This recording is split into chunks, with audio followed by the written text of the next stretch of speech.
Merhaba, geçmiş olsun. Nasılsın, iyi misin? Ameliyatın zaten güzel geçmişti aslında. Şu an genel durum değil, kontrollerini de yaptık. Bugün reçetesini düzenleyeceğiz, taburculuğunu da yapacağız.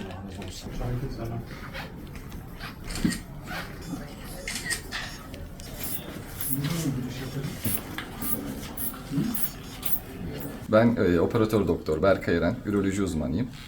Şırnak'ta yaşayan 12 yaşındaki çocuk hastamız uzun zamandır devam eden sağ yan ağrısı şikayetiyle Şırnak'tan tarafımıza yönlendirildi. Mardin Eğitim Araştırma Hastanesi Üroloji Kliniğinde hastayı değerlendirdik. Yaptığımız tetkik ve görüntülemelerin ardından çektiğimiz sintigrafi görüntülemesiyle birlikte böbrek çıkış kanalında bir darlık tespit ettik. Böbreğin önünden geçen damarın idrar kanalına baskı yaptığını gördük ve bu sorunu çözmek amacıyla kapalı yöntemle yani laparoskopik cerrahi ile tedavi ettik.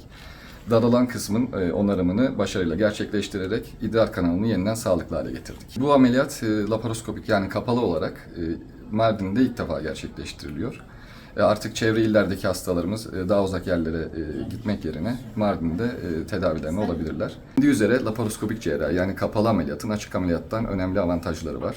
Bunlarda daha küçük kesilerle yapılması, ameliyat esnasında daha az kanama olması, ameliyat sonrası hastanın daha az ağrı hissetmesi ve günlük hayatına daha kısa sürede dönebilmesidir. Bu ameliyat tabii ki de tek kişiyle gerçekleştirecek bir ameliyat değil. Arkasında güzel bir ekibimiz var. Burada bana yardımcı olan doçent doktor Süleyman Sağır, operatör doktor İlker Gökçedağ, anestezi ekibimiz, hemşire arkadaşlarımız, ameliyathane hemşirelerimiz ve servis hemşirelerimize teşekkür ederiz. Bu ameliyatı gerçekleştirmemizde bize destek olan Sağlık Bakanlığı, İl Sağlık Müdürlüğü ve hastane yönetimimize başta teşekkür ederiz.